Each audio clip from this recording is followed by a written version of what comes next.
Naledi Pandor, the minister, or Dr. Naledi Pandor, let me correct myself there. She's just been graduating with a doctor's from university.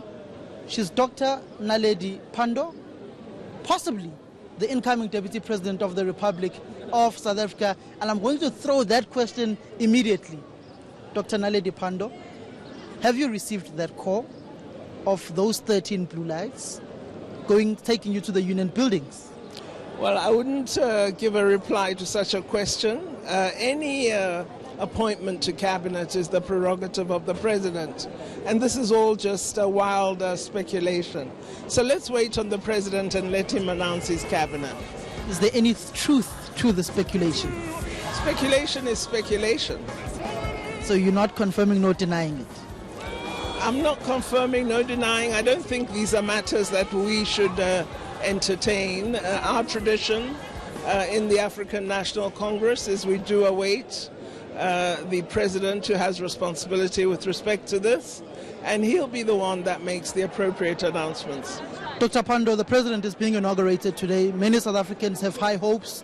The stadium, Loftus Versfeld, is filling up. It's the first of its kind in South Africa where inauguration is held with the people in a stadium. Many other African countries do it. What can South Africans draw from this significant day today? Well, I think what you're seeing is a president who wants inclusion. He's spoken about us as a nation needing to work together. And I think by beginning in this way, he's really saying to South Africans, let's draw everybody in, because this immense task of developing our country is one all of us must share. Can't be done by one man, can't be done by the executive on its own, cannot succeed with Parliament. It's when the entire country works together that will make the kinds of advances that he's talking about.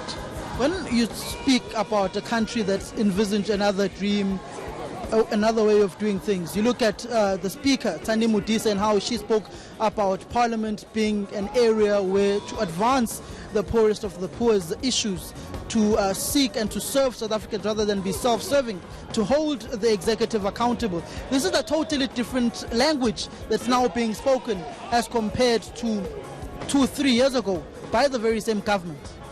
Well, I think about 2.5 years ago, Parliament really got down to doing what parliaments should do. They really demanded accountability. They had a very strong investigative arm. So I think there is a commitment to continue that set of practices. And I'm hopeful that as Parliament considers any new policy, some hard questions will be asked about likely impact, about ability in terms of implementation, and about the resources that should be associated with the specific policy direction. So I think certainly you want a Parliament asking harder questions, probing more deeply, and ensuring that the objectives stated in policy are actively pursued. Dr. Pandor, I'm going to ask this question again, hoping that you may answer it differently. Are there blue lights in waiting in the union buildings for you? Well, as I've said, the matter of the executive is a subject for the president and no individual member of parliament. And so it would be most inappropriate and I think a little disgraceful to begin trying to speculate on these matters. Thank you very much, Dr. Pandor. That was Dr. Naledi Pandor.